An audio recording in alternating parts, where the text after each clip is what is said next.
অভয়পুৰী বয়োজ্যেষ্ঠ আশ্ৰমত মুখ্যমন্ত্ৰী ডক্টৰ হিমন্ত বিশ্ব শৰ্মাৰ জন্মদিন উদযাপন।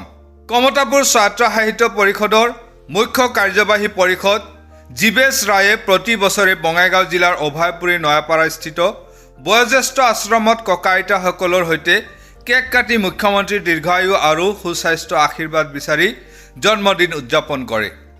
মুখ্যমন্ত্ৰীৰ জন্মদিনটোতে বয়োজ্যেষ্ঠ আশ্ৰমখনলৈ 50,000 টকা অনুদান আগবঢ়ায় KACৰ চিফ জীৱেশ ৰায়ে।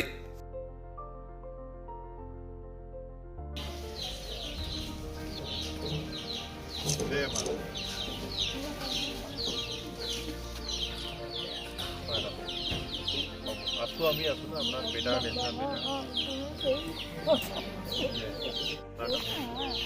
বেটাৰ না আমৰা হব ভগবান আছে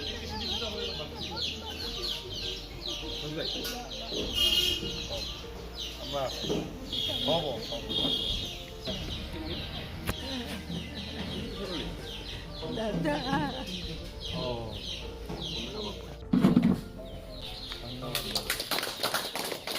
আমাৰ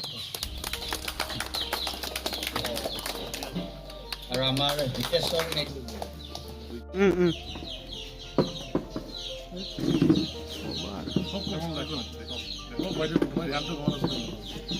না হ্যাপি বাৰ্থডে হে খালি কাটি থাকোঁতে আৰু কাটক আপনি।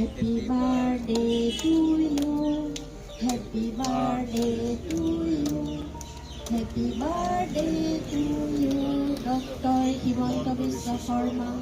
Happy birthday to you. এটা আপনি অলপ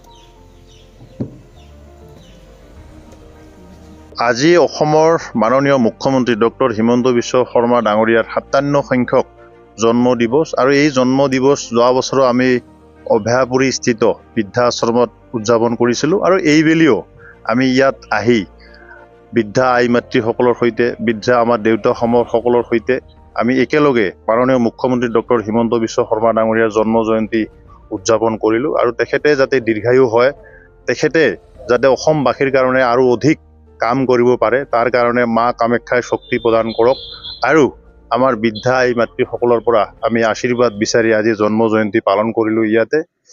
আৰু আই মাতৃসকলে যাতে বৃদ্ধা আই মাতৃ বৃদ্ধা দেউতাসকলে যাতে ভালকৈ সুস্বাস্থ্যভাৱে থাকিব পাৰে তাৰ কাৰণে আমি কমতাপুৰ স্বায়ত্তশাসিত পৰিষদৰ ফালৰ পৰা যি বৃদ্ধা আশ্ৰম পৰিচালনা সমিতি আছে আমি এককালীন 50,000 টকা এটি আগবঢ়াইছোঁ আৰু আজি আমি এসাঁজ যি নৈশ আহাৰৰ ইতিমধ্যে ব্যৱস্থা কৰিছোঁ। গতিকে পুনৰ মই অসমৰ যশস্বী মুখ্যমন্ত্ৰী জনপ্ৰিয় মুখ্যমন্ত্ৰী আপোনাৰ এই চেনেলসমূহৰ জৰিয়তে অভয়াপুৰী স্থিত এই বৃদ্ধাশ্ৰমৰ পৰাই তেখেতলৈ জন্মদিনৰ বহুত বহুত শুভেচ্ছা আৰু শুভকামনা জ্ঞাপন কৰিছোঁ।